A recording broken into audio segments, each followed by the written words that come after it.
Hello guys, welcome back to the channel. साथ की video में हम पढ़ने जा रहे हैं क्लास 7 NCERT इंग्लिश हनीकॉम का चैप्टर नंबर 1 3 क्वेश्चंस। सो हमने इसकी पहले वाली वीडियो में पढ़ा था कि एक किंग थे, उनके मन में 3 क्वेश्चन थे। वो बहुत सारे वाइस मैन को बुलाते हैं उनके क्वेश्चनों के आंसर जानने के लिए, बट कोई भी उनके क्वेश्चनों का आंसर नहीं दे पाते हैं। फिर कुछ लोग उनको सजेस्ट करते हैं कि आप मैजिशियंस के पास जाओ, क्योंकि अगर उनके एक क्वेश्चन ये भी था कि सबसे राइट टाइम क्या होता है किसी चीज़ को शुरू करने का। सो ये जानने के लिए तो आपको फ्यूचर देखना पड़ेगा ना। सो फ्यूचर सिर्फ और सिर्फ मैजिशियंस ही देख सकते हैं, तो इसलिए आपको मैजिशियंस के पास जाना चाहिए। हमने पार्ट 1 कर लिया था और उसके साथ ही साथ हमने पार्ट 1 के कॉम्प्रिहेंशन चेक भी कर लिए थे। सो हम करेंगे स्टोरी का part 2। The king turned round and saw a bearded man running towards them. His hand was pressed against his stomach, from which blood was flowing. When he reached the king, he fainted and fell to the ground. सो जब king थे वो खड़े थे, तब अचानक से जो king वो राउंड हुए, मतलब उधर की साइड घूमे, और जैसे ही वो घूमे उन्हें दिखा कि एक बियर्डेड मैन, मतलब एक दाढ़ी वाला आदमी उनकी तरफ भागते हुए आ रहा है, जो उसने अपने हाथों से अपना पेट दबा रखा होता है और उसके पेट से बहुत ज़्यादा खून निकल रहा होता है। और जब वो किंग के पास पहुंचता है तो वो फेंट होके ग्राउंड में गिर जाता है। फेंट का मतलब होता है बेहोश होके। सो वो किंग की तरफ आता है तो वो बेहोश होके गिर जाता है ग्राउंड पे। The king and the hermit removed the man's cloth and found a large wound in his stomach. The king washed and covered it with his handkerchief, but the blood would not stop flowing. The king redressed the wound until at last the bleeding stopped. सो जो king और hermit थे उन्होंने देखा कि अरे ये तो आके गिर गया, इसके पेट से बहुत ज़्यादा खून निकल रहा है। सो उन्होंने उसके कपड़े उतारे, क्योंकि फिर उसके बाद उन्होंने देखा कि उसके पेट में एक बहुत बड़ा घाव है। फिर जो किंग थे उन्होंने उस घाव को धोया और अपनी हैंडकरचीफ मतलब रुमाल से कवर कर दिया। बट ब्लड जो था वो अभी भी नहीं रुक रहा था, ब्लड अभी भी बह रहा था।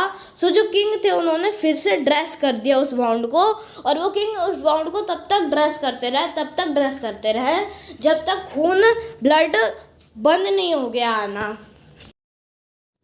The man felt better and asked for something to drink. The king brought fresh water and gave it to him.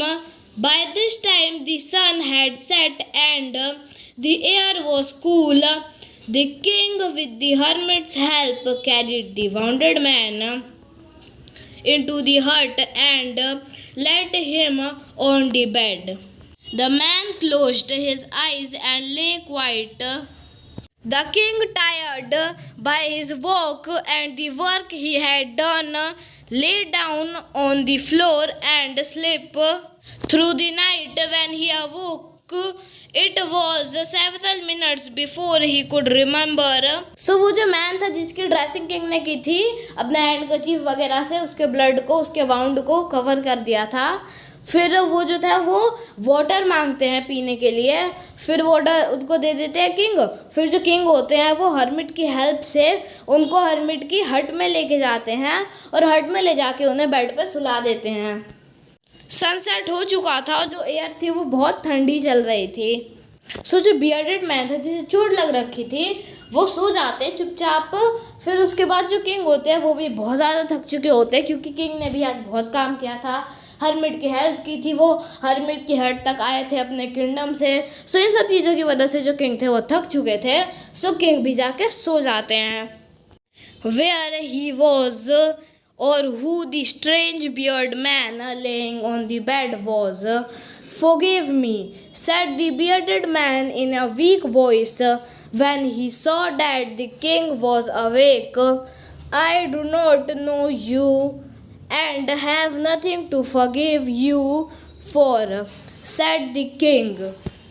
You do not know me, but I know you. I am that enemy of yours who swore revenge on your because you put my brother to death and seized my property. I knew you had gone along to see that hermit and I made my mind to kill you. You on your way home. But the day passed and you did not return.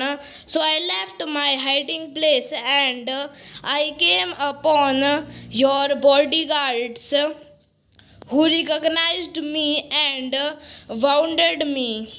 सो जैसे ही king उठते हैं ना, वो देखते हैं कि अरे वो बियर्डेड मैन, वो स्ट्रेंज मैन जिसकी चोट लग रखी थी, वो तो उसकी जगह पे है ही नहीं जहाँ पे उसे सुलाया था। फिर तभी किंग देखते हैं कि बियर्डेड मैन अचानक से आता है और उनको बोलता है फॉरगिव मी, मुझे माफ़ कर दो। सो जो किंग होते हैं वो देखते हैं कि अरे ये तो मेरे से माफ़ी मांग रहा है। सो जो किंग होते हैं वो बहुत सरप्राइज हो जाते हैं और बोलते हैं अरे तुमने क्या कर दिया, मैं ना मैं तुम्हें जानता हूँ ना मेरे पास कोई वजह है कि मैं तुम्हें माफ़ करूँ, क्योंकि तुमने कुछ किया ही नहीं है तो मैं तुम्हें माफ़ क्यों करूँ। फिर वो जो वाउंडेड मैन होता है वो बोलता है कि आपने मेरे ब्रदर को मार दिया था और आपने मेरी प्रॉपर्टी भी ले ली थी, तो इसलिए मैंने ठान लिया था कि मैं आपसे बदला लूँगा। सो जो वाउंडेड मैन था उसने पूरा मन बना लिया था कि अब तो मैं किंग को मार के ही रहूँगा, क्योंकि वाउंडेड मैन को पता चल जाता है कि जो किंग है वो अकेले हर्मिट से मिलने जा रहा है। तो जो वाउंडेड मैन होता है, जो उसकी हिडिंग प्लेस होती है, वो वहाँ से निकलता है और हर्मिट के हट के पास आने लगता है। बट रास्ते में ही जो किंग के बॉडीगार्ड होते हैं, क्योंकि जो किंग था वो अपना बॉडीगार्ड और घोड़ों को छोड़ के आया था पास ही में, सो वो जो बॉडीगार्ड होते हैं वो उसको देखते हैं और पहचान लेते हैं। तो बॉडीगार्ड पहचानते हैं तो बॉडीगार्ड ये समझ जाते हैं कि हो ना हो ये किंग को मारने आया है। सो इसलिए बॉडीगार्ड्स उसे बहुत मारते हैं। सो कैसे न कैसे करके वो बॉडीगार्ड से बच जाता है और किंग की तरफ आने लगता है। तो किंग की तरफ आते तो वो बेहोश हो जाता है। तो यही सब वो बताता है कि इसलिए मैं आपसे माफ़ी मांग रहा हूँ, और अगर आप मेरे घाव को रिड्रेस नहीं करते, मेरे घाव को हैंडकरचीफ से नहीं बांधते, तो मैं मर भी सकता था। I wished to kill you and you have saved my life. Now if I live, I will serve you as your most faithful servant and will order my son to do the same. Forgive me. सो जो bounded man होते हैं वो फिर से कहते हैं कि मैं तो आपको मारने के लिए आया था, बट अगर आप मेरे घाव को रिड्रेस नहीं करते, उस पर पट्टी नहीं बांधते, सो मैं मर जाता।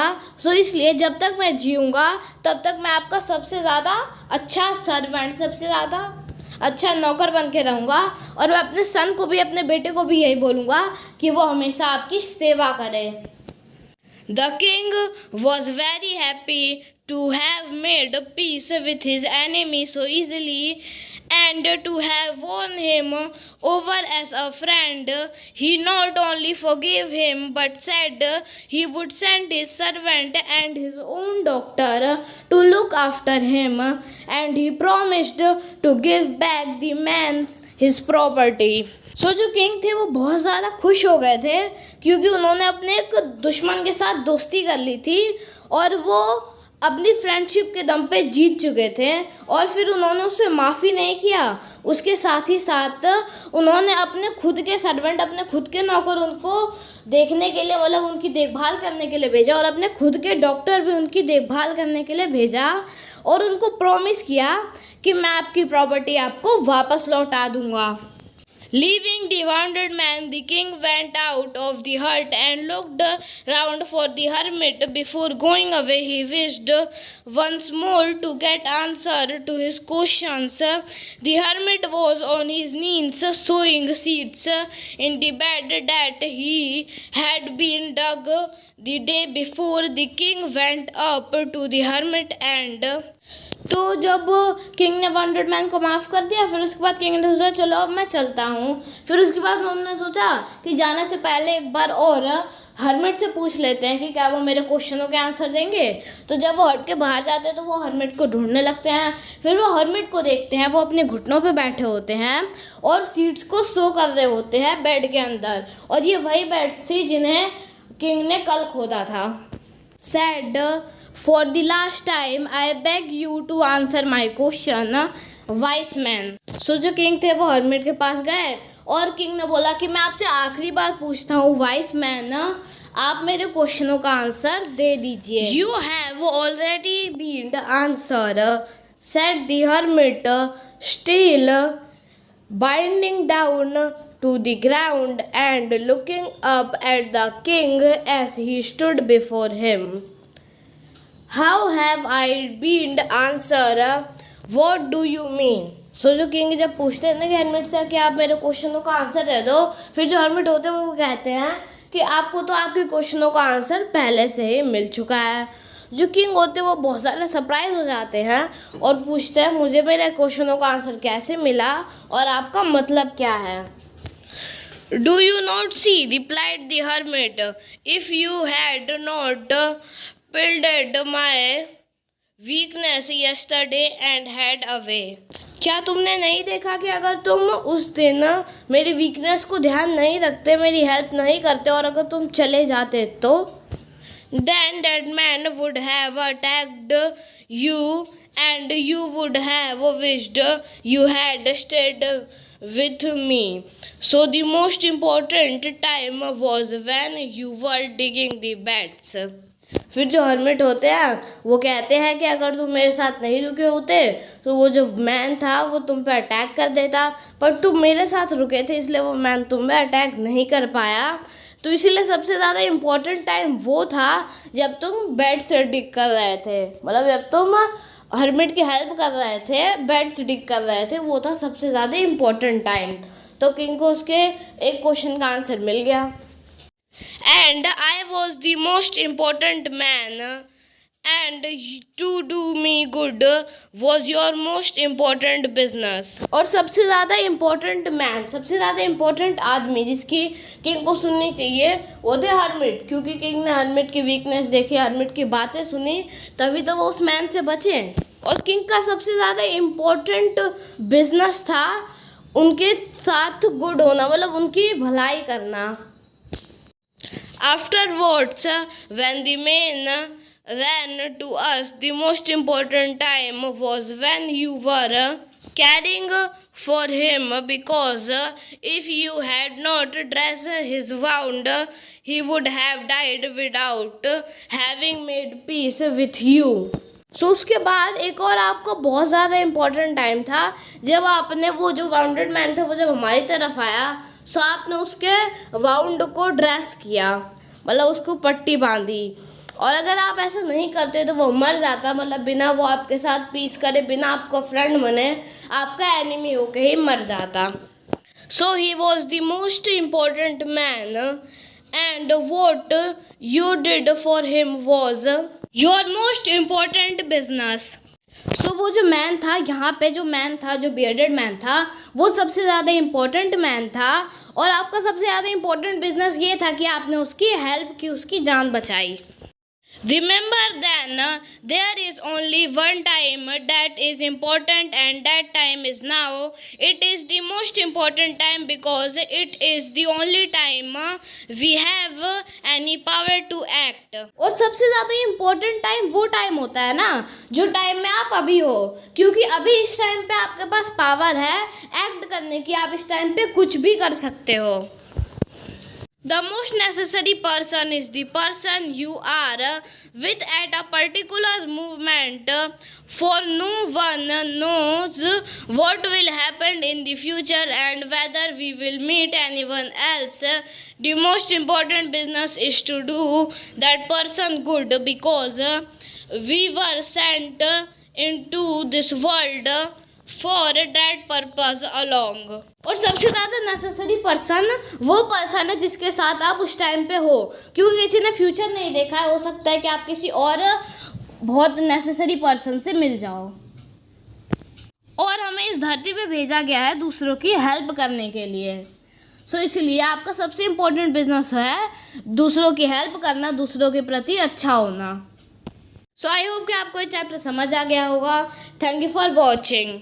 और अगर आपको इस चैप्टर से रिलेटेड कोई भी डाउट है तो आप हमें कमेंट सेक्शन में बता सकते हैं और अगली वीडियो में हम इस चैप्टर के क्वेश्चन आंसर्स करेंगे।